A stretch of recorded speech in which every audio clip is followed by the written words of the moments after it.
Hey guys, Travis Gillespie here. We've been looking at volume, and here's another example for us. They want us to find which cylinder has the greatest volume. So we know we're dealing with cylinders. They have a circular base. Let's go ahead and write down that formula for volume that we've been using.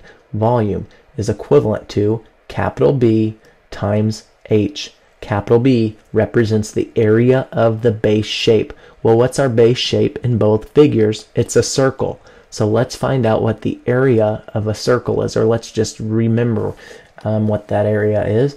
So we know that the area of a circle, it's equivalent to pi r squared. I'm going to rewrite that over here. The area is equivalent to pi r squared. All right, so let's go ahead and just plug values in for this formula first. I'm going to use a different pen color. So pi, I'm just going to use 3.14 for pi today. So 3.14 for pi times the radius. The radius of this first shape is 1.5. So times 1.5 squared. And now let's go over to this other formula.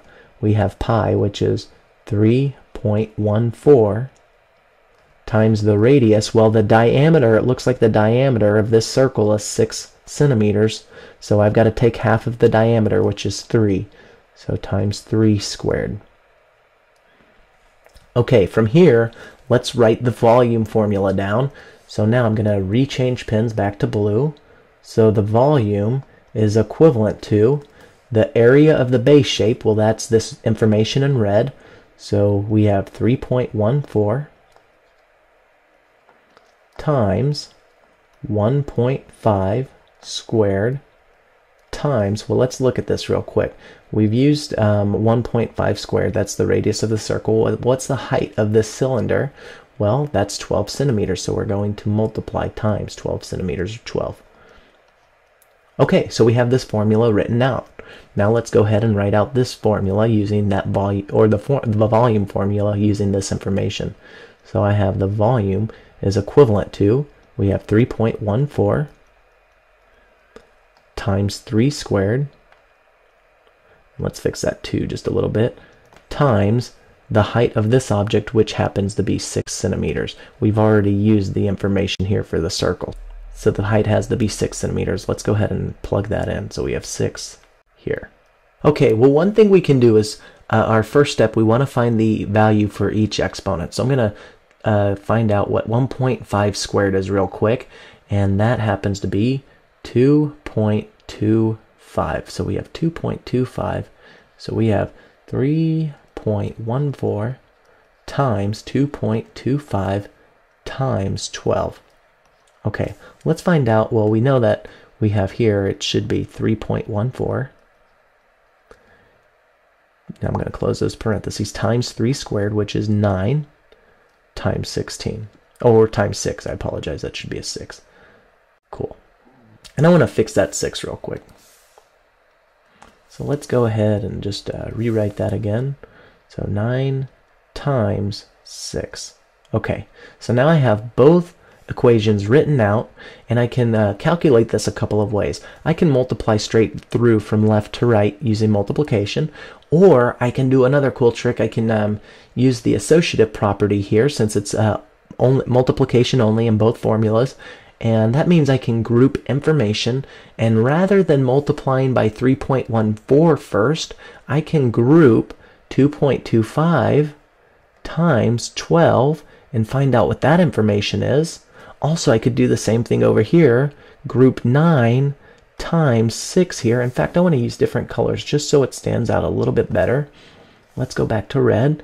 I'm going to group 2.25 over here, and 12. We'll multiply that first, and then we're going to multiply 9 times 6 over here and figure out what those values are real quick. Well, let's start over here. We have 2.25 times 12. Okay, so we have 3.14. I'm going to write that down below. 3.14 times, and 2.25 times 12 gives us a value of 27. So I've got to multiply 3.14 times 27 here. I'm not going to do that yet. I'm going to hold out for a second. I want to show you what's cool here.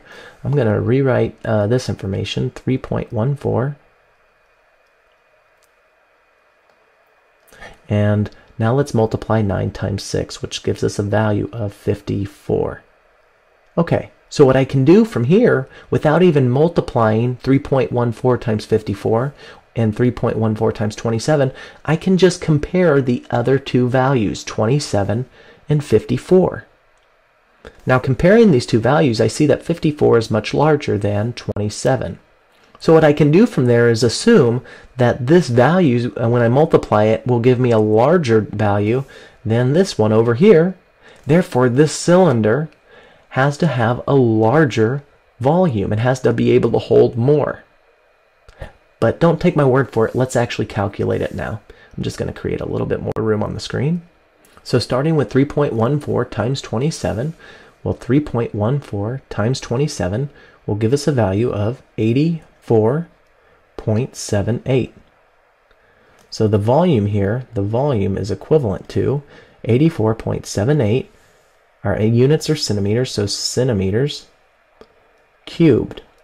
And I can box this information up. Now let's look at the other side.